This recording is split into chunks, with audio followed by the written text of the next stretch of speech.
నమస్తే, నేను మీ Gopi. Welcome back to our channel. ఈరోజు మనతో వచ్చేసరికి సీనియర్ జర్నలిస్ట్ జగదేవ్ గారు ఉన్నారు. సార్ నమస్తే. సార్ నమస్తే సార్, సీఎం రేవంత్ రెడ్డి గారు ఆ భారతీయ జనతా పార్టీ సంబంధించిన ఒక వ్యంగ్యంగా ఒక ట్వీట్ అయితే చేశారు. ఏంటంటే ఆ ట్వీట్, ఆ తెలంగాణకు మీరు ఇచ్చింది ఏమీ లేదు, ఒక గాడిద గుడ్డు తప్ప అని. సో ఆ ట్వీట్ మీరు ఎలా చూస్తారు? గాడిద గుడ్డు చూపించారు కూడా, ఒక చిన్న థెర్మోకోల్ ఏదో చేసి అవును, గాడిద గుడ్డు అని చెప్పి అన్నిటికీ. అంటే ఇప్పుడు తెలంగాణ నిజంగా అంతగా ఇబ్బంది పడితే ఆంధ్ర పరిస్థితి ఏంటి అసలు? ఇంకా దారుణం కదా. బట్ ఈ రాష్ట్రానికి సంబంధించి ఆయన ముఖ్యమంత్రి కాబట్టి రాష్ట్ర ప్రజల భవిష్యత్తు కోసం లేదా పార్టీ కోసము ఒక ఆయన స్థానం పరిచయం చేసుకోవడానికి ఖచ్చితంగా పైగా ఎన్నికల వేళ ఆ విధమైన వ్యంగ్యాస్త్రాలు విసురుతున్నారు ఆయన. ఎందుకంటే పెద్ద గాడిద గుడ్డు చూపించి, అంటే చాలా వరకు రైల్వే ప్రాజెక్టులు కానీ, కృష్ణా జలాల పంపకం కానీ, ముఖ్యంగా ఏంటది చాలా వరకు నీటి ప్రాజెక్టులకు సంబంధించి జాతీయ హోదా కల్పించమన్నారు. జాతీయ హోదా కల్పించడం వల్ల ఏమవుతుందంటే దానికి ఒక ప్రాధాన్యత సంతరించుకుంటుంది. స్పెషల్గా కొన్ని నిధులు విడుదల చేస్తారు. దానికి ఏమైనా ఇబ్బందులు కలిగినా, ఈ కృష్ణా జలాల లాంటి సంబంధించి ఏవైనా జరిగినప్పుడు దానికి ఒక ట్రిబ్యునల్ పెడతారు. అది ఒక పర్యవేక్షణ ఉంటుంది. అన్ని రకాల సక్రమంగా జరుగుతాయని, అంటే ప్రభుత్వాలు ఏ వచ్చినా కూడా నేషనల్ పరిధిలో ఉన్నప్పుడు ఇబ్బందిగా దాన్ని ఎవడు ఒక పర్టికులర్గా ఈ నియోజకవర్గం ఉంది, ఈ నియోజకవర్గంకి మన ఎమ్మెల్యే కాదు, మన రాలేదు కాబట్టి వీడికి ఆపేయండిరా అనేలా కాకుండా అందరికీ ఒకేలాగా చూసే విధంగా నేషనల్ జాతీయ హోదా కల్పిస్తే బాగుంటుందని ఒక అభిప్రాయం. సో అది చాలా సందర్భాల్లో కొట్లాట జరుగుతుంది, కానీ అవ్వలేదు. ఏంటంటే పాలమూరు రంగారెడ్డి ఎత్తిపోతల పథకం ఏదో సంబంధించి దానికి జాతీయ హోదా అన్నారు. తర్వాత ముఖ్యంగా ఇది మేడారం జాతరకు సంబంధించి, అది మేడారం సమ్మక్క సారలమ్మ జాతర అనేది నాకు తెలిసి ఆసియా ఖండంలోనే అతిపెద్ద జాతర. జాతరలో అతిపెద్ద జాతర. జనాభా పరంగా చూస్తే రెండోది ఏదో, అంటే జనాభా గుమికూడడం విషయంలో. ఎందుకంటే కుంభమేళాకి అత్యధికంగా వస్తారట. దాని తర్వాత అత్యధికంగా జనం గుమికూడేది సమ్మక్క సారలమ్మ జాతర. పైగా ఇది ఒక ప్రాంతీయ భాషకు సంబంధించిన జాతర. కుంభమేళా అనేది నార్త్లో అహ్మదాబాద్లో జరుగుతుంది కాబట్టి, అలహాబాద్లో జరుగుతుంది కాబట్టి అక్కడ మ్యాక్సిమం హిందీ ఎక్కువగా వాడుక భాషలో ఉండే రాష్ట్రాలు ఎక్కువ ఉంటాయి కాబట్టి దానికి జన సమీకరణ రావడంలో ఆశ్చర్యం లేదు. ఒక ప్రాంతానికి చెంది, ఒక పర్టికులర్గా తెలంగాణ మాండలికానికి చెందిన జాతరకి అంత స్థాయిలో జనాభా రావడం నిజంగా ఆ తల్లి మహిమ, సమ్మక్క సారలమ్మ మహిమ. మరి దాన్ని జాతీయ హోదా చేస్తే ఇది వేరుంటుంది కదా.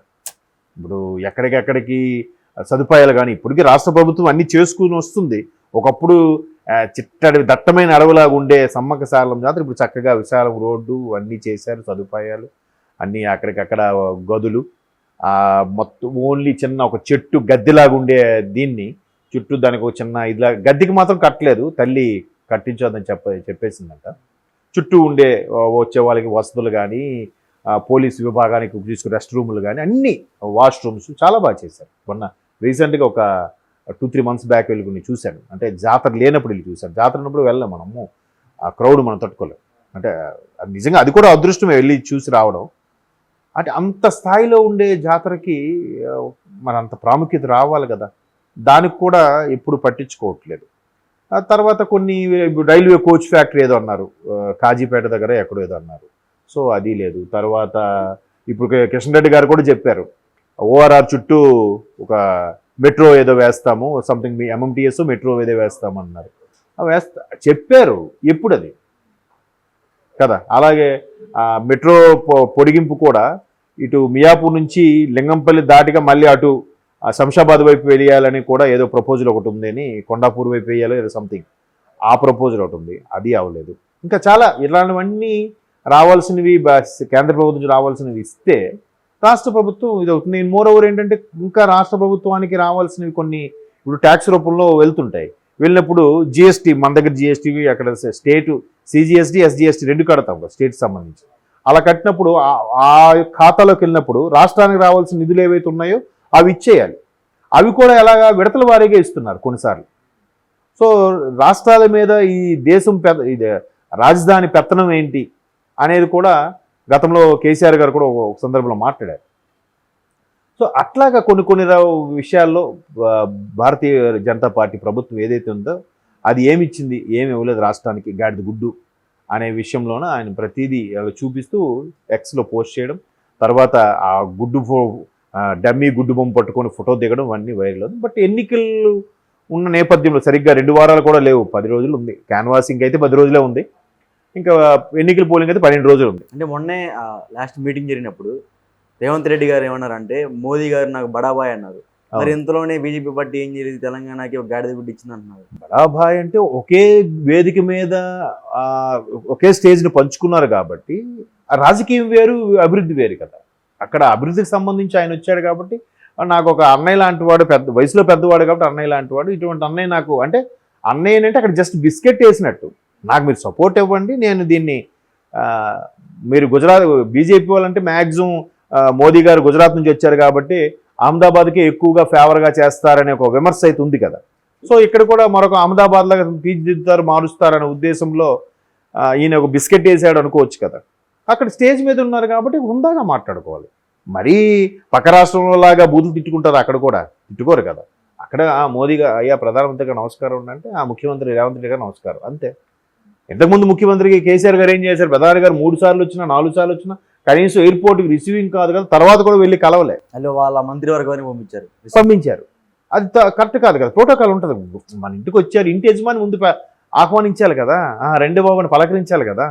మీ ఇంటికి వచ్చినప్పుడు మీరు మీ నాన్నగారు పలకరిస్తే నాకు గౌరవం, మీరు పలకరించకపోయినా పర్వాలేదు నాకు, ఇంటి యజమాని ఆయన కాబట్టి. గోపి పలకరిస్తే నాకు పెద్దగా ఫరక్ పడదు కదా. అలాగే మన రాష్ట్రానికి యజమాని ఆయనే కదా, ఆయన పలకరించాలి కదా, పలకరించలేదు కదా. బట్ అలా కాకుండా రేవంత్ రెడ్డి గారు ఏం చేశారు, చక్కగా పలకరించారు, రిసీవ్ చేసుకున్నారు, ఒకే వేదికను పంచుకున్నారు. ఏమో మరి అక్కడ రాష్ట్ర ప్రయోజనాల దృష్ట్యా అలా మాట్లాడాడు ఆయన. ఇక్కడ మరి ఎన్నికలు, ఇక్కడ ప్రతిపక్ష పార్టీలు రెండు వేరు దిక్కులు, ఆ రెండు కలవు ఎప్పుడు, అంతే కదా. ఇండియా కూటమి, ఎన్డీఏ కూటమి is nothing but Congress, BJP. So ఇక్కడ మరి బీజేపీని విమర్శించాలి, రాష్ట్రంలో కాంగ్రెస్ అత్యధిక స్థానాలు తెచ్చుకోవాలి అంటే తప్పదు, రాజకీయ వ్యూహాల్లో భాగంగా మాట్లాడుతూ ఉంటారు. ఇప్పుడు ఈయన తెచ్చుకుంటే కదా రేపు పొద్దున సెంటర్లో కూడా ఈయన క్రేజ్, ఇమేజ్. రాహుల్ ముఖ్యమంత్రే కాదు ఎంపీగా కూడా ఇన్ని సీట్లు సంపాదించుకున్నాడు, సో ఈయన గ్రిప్ ఉంది అని ఈయన మీద కాన్ఫిడెన్స్ వస్తుంది. రేపు పొద్దున సెంట్రల్ నుంచి ఏ పోయికన్నా ఈయన ఓన్ డెసిషన్కి ప్రాధాన్యత వస్తుంది. లేదంటే అధిష్టానం ఏం చెప్తే అదే ఇక్కడ తలవపాలి, అవునా కదా. సో ఇప్పుడు ఆయన ముందున్న సవాలు కాబట్టి ఏనే మాట్లాడుతుంది, ఇవన్నీ వ్యూహ రచనలో భాగం, ఇవన్నీ కూడా. బడాబాయ్ అని అంటే సరే, బడాబాయిగా మా అన్నయ్య గారు సపోర్ట్ ఉంటే ఖచ్చితంగా దీన్ని హైదరాబాద్ని మరో అహ్మదాబాద్ చేసేస్తా అన్నట్టు అన్నారు. దాన్ని కూడా విమర్శించారు, అంటే హైదరాబాద్ని అంత తక్కువ, అహ్మదాబాద్ కన్నా హైదరాబాద్ అని తక్కువ అన్నారు. తక్కువ ఎక్కువ పక్కన పెడితే హైదరాబాద్ అనేది మేజర్ మెట్రోపాలిటన్ సిటీస్లో 7వది. దీనికన్నా ముందు బెంగళూరు, అహ్మదాబాద్ ఉన్నాయి కదా. మళ్ళటప్పుడు దాంతో పెద్ద సిటీతో పోల్చుకుంటే తప్పే ఉంది. కాబట్టి అలాగని దాన్ని కూడా విమర్శించారు. బట్ ఆయన ఏంటి అక్కడ రాష్ట్ర ప్రయోజనం కోసం, ప్రజల ప్రయోజనం కోసం ఆ డైలాగ్ కొట్టాడు. ఇక్కడ పార్టీ ప్రయోజనాల కోసం ఈ డైలాగ్ కొట్టాడు, తప్పేం లేదు.